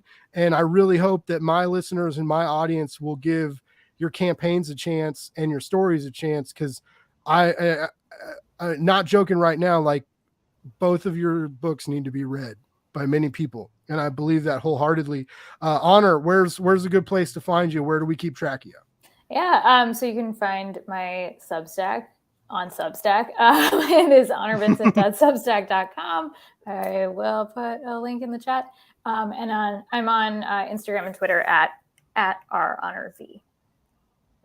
All right. So I'm really glad that there's a Substack person on here, because now I don't feel as guilty when people try and give me shit. Because it's a like, for real, Manny.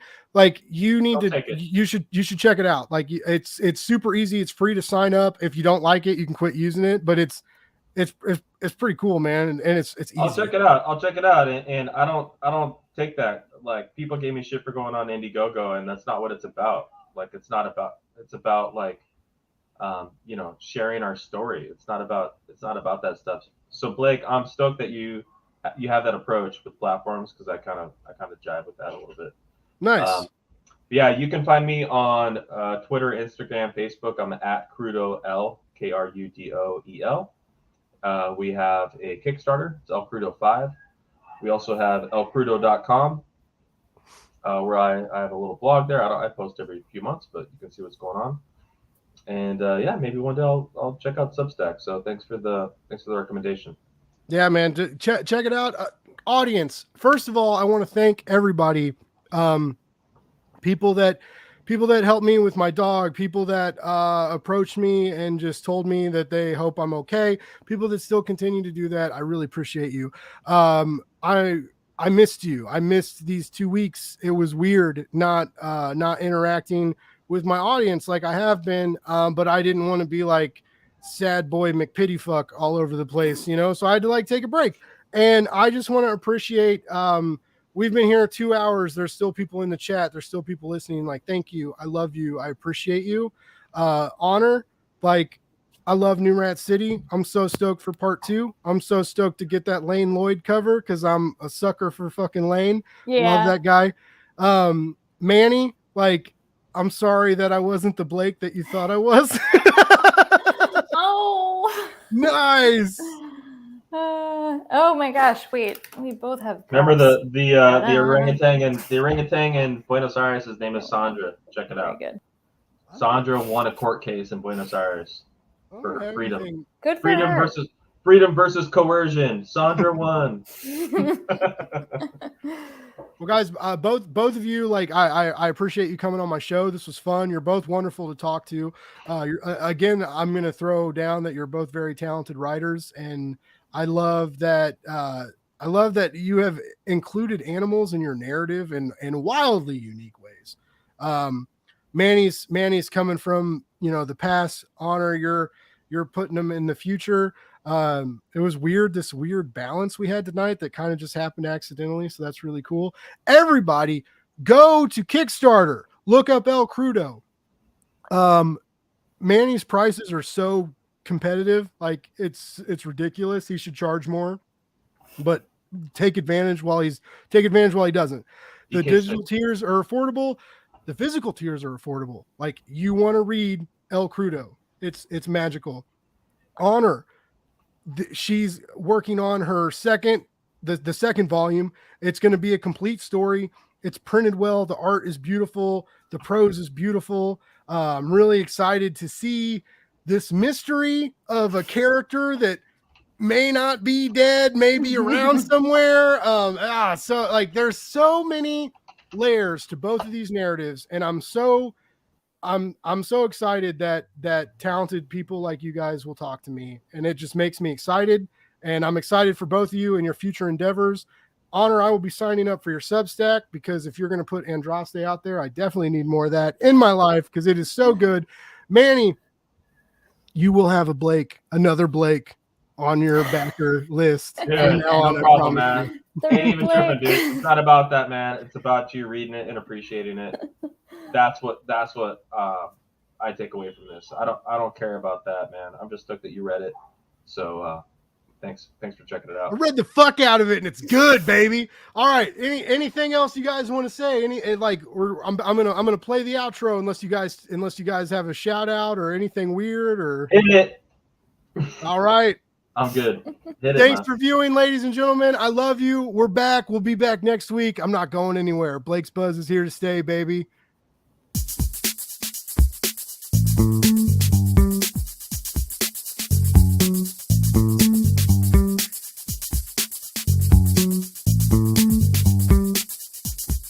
Flicks Buzz Live.